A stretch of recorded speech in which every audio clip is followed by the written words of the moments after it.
Rebonjour, c'est encore moi et on continue avec la correction de l'exercice 3. Un petit peu plus compliqué cet exercice 3 puisque vous avez trois tableaux d'amortissement, dont un pour lequel l'entreprise pratique un amortissement non linéaire. Donc il fallait bien lire les informations ici parce que les informations sont présentées un petit peu différemment par rapport à d'habitude où il y a un énoncé qui est rédigé. Là, pour chaque immobilisation, on vous précisait la date d'acquisition, la date de mise en service, le coût d'acquisition, la valeur résiduelle, donc quand il n'y en a pas, c'est qu'il n'y en a pas, la durée d'utilisation et le mode d'amortissement. Vous avez en complément pour le camion les prévisions d'utilisation du camion, c'est important parce que vous avez besoin de ces prévisions pour pouvoir calculer les modalités, les annuités non linéaires. Donc dans un premier temps, vous deviez présenter les plans d'amortissement de ces trois immobilisations qui ont été acquises par l'entreprise. Et puis ensuite, vous allez devoir comptabiliser au journal les écritures d'inventaire de l'exercice N. Et enfin, il faudra analyser l'impact de ces écritures sur les documents de synthèse, y compris les tableaux de l'annexe, qui ne sont pas ceux qui vous inspirent le plus généralement. Donc on commence assez rapidement par la correction des tableaux. Donc je vous ai déjà affiché les corrections ici dans le corrigé. Donc dans le cas présent, pas de difficulté bien particulière, si ce n'est qu'il fallait faire attention ici au fait qu'il y avait une valeur résiduelle. Donc vous avez un coût d'acquisition pour le camion qui est de 180 000, mais vu qu'il y a une valeur résiduelle de 15 000, ça vous donne une base amortissable de 165 000. Et puis pour le reste, on se fie au prévisionnel d'amortissement. En l'occurrence, vous avez, on va remonter quand même un petit peu, vous avez ici un total de pièces, un total de kilomètres que l'entreprise compte faire avec son camion qui est de 90 000. Et bien sur l'année N-2, elle compte simplement rouler avec pendant 4500 km. Et bien du coup, vous allez amortir à hauteur de base amortissable fois 4500 divisé par 90 000. Et vous allez faire comme ça pour chaque exercice comptable, à chaque fois, base amortissable fois la prévision d'unités d'œuvre consommées divisé par le total des unités d'œuvre que l'on compte consommer. Donc concrètement ici, vous avez du coup les annuités d'amortissement suivantes. Je vous ai justifié les deux premières simplement pour que vous retrouviez vos éléments. Il y a une chose que vous devez comprendre sur les plans d'amortissement non linéaires, c'est que la date de mise en service ici, elle ne sert à rien. Et j'en connais parmi vous qui vont me faire des prorata sur les plans d'amortissement non linéaires, mais surtout pas. En fait, les prévisions d'utilisation de N-2 tiennent déjà compte du fait que l'on va mettre en service ce camion à la fin de l'année N-2, puisque si vous regardez bien, on a une petite annuité d'amortissement ici. On n'a que 4500 km qui sont prévus, donc on a déjà tenu compte du fait qu'on allait rouler avec que en octobre, novembre, décembre. Donc ensuite vous faites votre cumul et bien sûr vous ne vous trompez pas sur la valeur nette comptable, il faut bien faire valeur brute ici ou coût d'acquisition moins les amortissements cumulés et ne surtout pas prendre la base amortissable pour vérifier que vous avez bon, vous vérifiez qu'en bas votre valeur nette comptable est bien égale à votre valeur résiduelle. Ensuite sur le logiciel, donc vous avez un taux d'amortissement ici qui est la principale difficulté, qui est un taux d'amortissement de 33 1 tiers. Donc je vous ai dit, quand vous avez un taux d'amortissement comme ça, avec plein de chiffres après la virgule, et bien vous utilisez pour calculer votre annuité la multiplication par le taux d'amortissement ou la division par la durée d'utilisation, donc ce qui revient à multiplier par 1 tiers. Donc pour trouver le 630 ici, vous faites bien 1886 10 divisé par 3.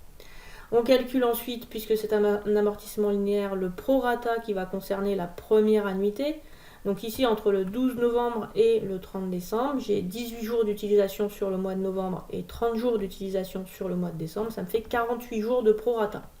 Ce qui me donne une annuité de 84 et donc une dernière annuité de 630 moins 84, soit 546. Il vous restait juste ensuite à compléter le cumul des amortissements et la valeur nette comptable en vérifiant à la fin que votre cumul est bien égal à 1890 et votre valeur nette comptable est bien égale à 0. Donc là, attention à bien calculer le nombre de lignes que l'on doit remplir dans le tableau. Puisque vous avez une durée d'utilisation retenue qui est de 3 ans, il fallait remplir 4 lignes. Ne vous fiez surtout pas au nombre de lignes que je vous mets dans le polycopier. Je vous en mets souvent plus qu'il n'en faut. Jamais moins, parce qu'après vous me faites des gribouillis pour en rajouter, mais souvent plus. On continue avec le matériel informatique. Donc là, pas de difficulté particulière. 5 lignes à remplir dans votre tableau d'amortissement. Et un prorata qui se calcule à partir de la date de mise en service qui est le 24 mars de l'année N. Et j'ai trouvé en prorata 276 jours d'utilisation sur l'année N. Donc je compte 6 jours pour le mois de mars. Et ensuite, je compte 9 mois d'utilisation entre avril et décembre. Ça me donne 276 jours. Voilà pour la correction de ces 3 plans d'amortissement. Ensuite, il vous était demandé de remplir l'écriture d'amortissement, l'écriture d'inventaire. Et cette écriture d'inventaire, on vous la demande au 31 décembre de l'année N. Du coup, vous allez devoir repérer les informations qui correspondent à l'année N. Donc là, j'ai déjà mis en surlignage la ligne N, qui est la ligne qui nous intéresse. Mais dans le journal, le montant que l'on doit reporter, c'est bien évidemment l'annuité d'amortissement. Donc 44 000 à enregistrer dans le compte, non pas 2182, mais dans le 28182, qui se transformera en amortissement du matériel de transport.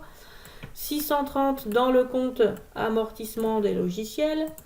Et enfin, 460, vous avez attention parce que la ligne N était la première ligne ici, dans le compte amortissement du matériel de bureau et informatique.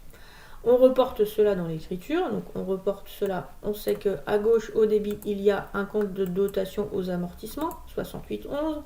À droite on retrouve les comptes d'amortissement qui ne sont pas forcément dans le plan de compte, mais que vous construisez en mettant à chaque fois un 8 en deuxième position sur les comptes d'immobilisation. Vous commencez par remplir la partie crédit, puisque ce sont les annuités que vous remplissez, celles que j'ai surlignées à l'instant. Vous additionnez tout ce que vous avez inscrit au crédit pour trouver le montant de la dotation aux amortissements qui va impacter le compte de résultat. À ce titre d'ailleurs, est-ce que vous pourriez me dire quel est l'impact de cette écriture comptable sur la trésorerie de l'entreprise? Est-ce que c'est une opération qui fait varier la trésorerie? Eh bien non, regardez, il n'y a aucun compte de la classe 5, pas de compte en banque en vue. Donc je vous rappelle que les charges d'amortissement sont des charges calculées et non décaissées. Elles n'ont pas d'impact sur la trésorerie. On continue avec les documents de synthèse. Alors, documents de synthèse, c'est pas ce que vous préférez, mais on va quand même s'exercer un petit peu. Donc en l'occurrence, il s'agit d'analyser ici le tableau des immobilisations, de remplir le tableau des immobilisations. Donc je me pose d'abord la question ici, quelle est la valeur brute de mes immobilisations à l'ouverture de l'exercice? L'ouverture de l'exercice, c'est l'ouverture de l'exercice N. Donc ici, en fait, quand je vous demande ça, je vous demande quelles sont les immobilisations que je possédais. J'essaye d'écrire, mais ça ne marche pas. On va essayer encore. Au 1er janvier de l'année N. Est-ce que sur les 3 immobilisations là, dont vous avez fait les plans d'amortissement, est-ce que ces 3 immobilisations, vous les possédiez? Alors, on va regarder ça. Je commence par la dernière ici. Regardez, je commence par la dernière. Et, manque de bol, eh bien ici, ou pas manque de bol, là c'est juste constatation, vous constatez que l'immobilisation, vous ne la possédiez pas au 1er janvier en fait, puisque vous l'avez acquise le 24 mars. Donc celle-là, il ne faudra pas la mettre dans la première colonne. Je continue avec la deuxième. Ici, vous avez une immobilisation qui avait été achetée en N-1, donc effectivement, au 1er janvier, vous la possédiez. Donc il faudra faire apparaître le coût d'acquisition sur la ligne ici, concession brevet logiciel. Et celle-là, est-ce que vous la possédiez? Oui, vous l'avez achetée en N-2, donc au 1er janvier, vous la possédiez. Donc du coup, qu'est-ce qu'on va faire? Eh bien, on va reporter les 2 immobilisations que l'on possédait, la valeur brute des 2 immobilisations que l'on possédait. Et qu'en est-il de la dernière? La dernière, c'est laquelle déjà? La dernière, c'était celle-là. Je vous ai dit, on ne l'avait pas. Elle est enregistrée dans le compte 2183. Et elle a été acquise pendant l'année N. Elle va donc venir remplir la colonne augmentation ici. Je vais faire apparaître la valeur d'origine de l'immobilisation que j'ai achetée en mars. Dans la colonne diminution, je n'ai rien puisque je n'ai pas encore abordé les sessions. C'est la dernière partie du cours qu'on fera vendredi. Et puis, valeur brute à la clôture de l'exercice. Donc là, la clôture de l'exercice, vous l'avez compris, c'est le 31 décembre de l'année N. Eh bien, j'ai 1890 plus rien moins rien, donc forcément 1890. Et pour les autres immobilisations corporelles, j'en possédais déjà une, j'en ai racheté une autre qui est différente. Donc ça me donne 182 700 de valeur brute à la clôture de l'exercice. C'est cette valeur en fait qui apparaîtra au 31 décembre de l'année N dans la colonne valeur brute de mon bilan. Je continue avec le tableau des amortissements. J'ai besoin de savoir quel était le montant des amortissements cumulés au début de l'exercice, c'est-à-dire cumulés au 1er janvier de l'année N. Alors le 1er janvier de l'année N, c'est important de comprendre que ça correspond également au 31 décembre de l'année N-1. Pourquoi? Parce que ça va être important de bien repérer dans quelle ligne vous allez trouver cette information dans votre plan d'amortissement. Donc on va aller chercher tout d'abord la première immobilisation. Quel est ici le montant des amortissements cumulés au 1er janvier de l'année N? Le 1er janvier de l'année N, ça correspond en fait au 31 décembre de l'année N-1. Je vais donc avoir besoin de reporter ici le cumul des amortissements de 46 750. Dans la deuxième colonne, on vous demande quel a été le montant des augmentations des amortissements pour l'année N. Eh bien, les augmentations d'amortissement pour l'année N, c'est le montant des annuités d'amortissement, c'est-à-dire 44 000. Dans la colonne diminution, ça ne nous concerne pas puisque l'immobilisation n'est pas cédée.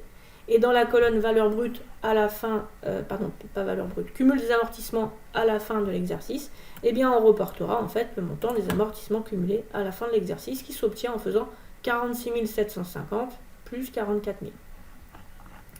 Donc on va reporter ça pour notre immobilisation. C'est une immobilisation ici corporelle. Et je fais attention puisque sur mon immobilisation corporelle, en fait, je vais avoir besoin de cumuler en fait deux immobilisations puisque je vais constater pendant l'année N non seulement l'annuité là que je viens de vous évoquer, mais également dans cette colonne augmentation, je fais attention car j'ai également une autre ici immobilisation qui concerne le compte 218. Or, pendant l'année N, j'ai constaté ici 460 d'annuités d'amortissement qui vont se cumuler de fait avec les 44 000 que j'ai évoqués tout à l'heure. J'ai deux dotations qui concernent deux immobilisations différentes. Je vais donc ici additionner ces deux éléments pour me trouver un total de 44 460. Je vérifie quand même un petit coup que je ne me suis pas trompée. Voilà, 460 plus 44 000, j'ai bien 44 460. Je n'ai rien dans la colonne diminution. Donc, dans la colonne montant des amortissements cumulés à la fin de l'exercice, je mets 91 210, c'est-à-dire 46 750 plus 44 460. Donc là, la difficulté, elle tient vraiment au fait, que vous avez sur la même ligne plusieurs immobilisations corporelles et donc plusieurs plans d'amortissement à combiner pour trouver ici les montants. Il nous reste ensuite à compléter pour l'immobilisation numéro 2, celle qu'on n'a pas encore étudiée. Donc le montant des amortissements cumulés au début de l'exercice N, c'est à la fin de l'exercice N-1, donc c'est 84. J'ai constaté une augmentation des amortissements de 630 pendant l'année, et donc à la fin de l'exercice, je me retrouve avec 714 ici. Ce qui me donne les montants suivants. 84, 630, 714. Je peux en profiter pour faire les totaux qui sont demandés dans ce tableau des amortissements. Et vous avez ainsi complété votre tableau de l'annexe. On complète ensuite le compte de résultat et le bilan. Pour le compte de résultat, c'est pas très compliqué, il faut reporter le montant que vous avez enregistré dans le compte de dotation aux amortissements. Donc on va aller chercher ce montant. Où est-ce qu'on va le chercher? Dans l'écriture comptable, regardez, il est là. Pour l'année N, il est de 45 090. Mais il faut également faire le report de l'année N-1. Et on n'a pas fait l'écriture pour N-1. Du coup, on va se demander quelles ont été les dotations qui ont été enregistrées pour l'année N-1. On va les additionner pour pouvoir reporter ce montant dans le compte de résultat. Donc, on n'a qu'à faire la lecture dans les différents tableaux. Donc là, en N-1, on voit qu'il y avait eu une dotation de 38 500 enregistrée donc, dans le compte 6811. Ici, pour l'année N-1, 84. Donc, je vais additionner 38 500 plus 84, ça me donne 38 584. Et ici, pas d'année N-1. Donc du coup, je vais reporter pour l'année N-1 38 584 et pour l'année N 45 090 qui correspond au montant qu'il y avait dans mon écriture comptable. Il me reste à remplir mon bilan. Alors pour mon bilan, normalement si j'ai bien fait mon tableau de l'annexe, mes tableaux de l'annexe, je n'ai qu'à simplement recopier mes tableaux de l'annexe. En effet, quand vous regardez dans votre tableau des immobilisations, la valeur brute ici à la clôture de l'exercice, qu'on va surligner comme ça, voilà. Donc cette valeur brute à la clôture de l'exercice, eh bien c'est la valeur brute que vous allez retrouver dans la première colonne du bilan. Donc je recopie ici mes éléments parce qu'il doit y avoir une cohérence entre vos documents. Et vous voyez, j'ai bien reporté la valeur brute de mes immobilisations que je possède à la fin de l'exercice. Même chose pour les amortissements et dépréciations. Ici, je dois reporter le cumul des amortissements. Mais ce cumul, je viens de le justifier dans le tableau que j'appelle le tableau des amortissements. Donc on va le surligner avec une autre couleur. Et ici, quand vous prenez ces éléments, vous les reportez et vous retrouvez ici le montant de vos amortissements et dépréciations. Pour avoir la colonne nette, eh bien, on fait simplement valeur brute moins amortissement et dépréciation, ou éventuellement on va chercher le détail dans nos plans d'amortissement, puisque dans nos plans d'amortissement, la valeur nette comptable est détaillée. Sauf que là, on fait bien attention, puisqu'il faut additionner la valeur nette comptable de 2 plans d'amortissement, puisqu'il y a 2 autres immobilisations corporelles. On vous invite également à rappeler la valeur nette comptable de vos immobilisations possédées en N-1. Or, sur N-1, vous ne possédiez que 2 immobilisations. Donc, vous allez chercher dans vos plans d'amortissement ces valeurs nettes comptables. Donc, je vais vous montrer. Pour l'immobilisation qui est ici, eh bien, en N-1, on ne la possédait pas. Pour l'immobilisation qui est ici, la valeur nette comptable de N-1 se trouve dans le plan, donc colonne valeur nette comptable, ligne N-1. Et enfin, ici, on trouve la valeur nette comptable de N-1 pour 133 250. Donc si vous avez bien fait vos plans d'amortissement, vous devez comprendre qu'après, ce n'est que de la logique. C'est de la logique, on vous demande simplement de reporter des informations. Donc il n'y a rien de compliqué à ça, mais c'est vrai qu'il faut être assez concentré et comprendre ce qu'on est en train de faire. Parce que si vous faites les choses simplement sans donner de sens en fait à ce que vous êtes en train d'écrire, vous allez être complètement perdu le jour des examens. Et le jour des examens, je vous donne systématiquement des tableaux d'annexes à remplir. Voilà pour ce 3e exercice. Eh bien, vous ne pouvez pas faire le 4e exercice pour le moment, puisque le 4e exercice aborde les sessions, et il faut encore que je prépare le cours sur les sessions. Certains d'entre vous feront ce cours en présence, d'autres le feront à distance. A très bientôt, n'hésitez pas à me poser des questions si vous en avez.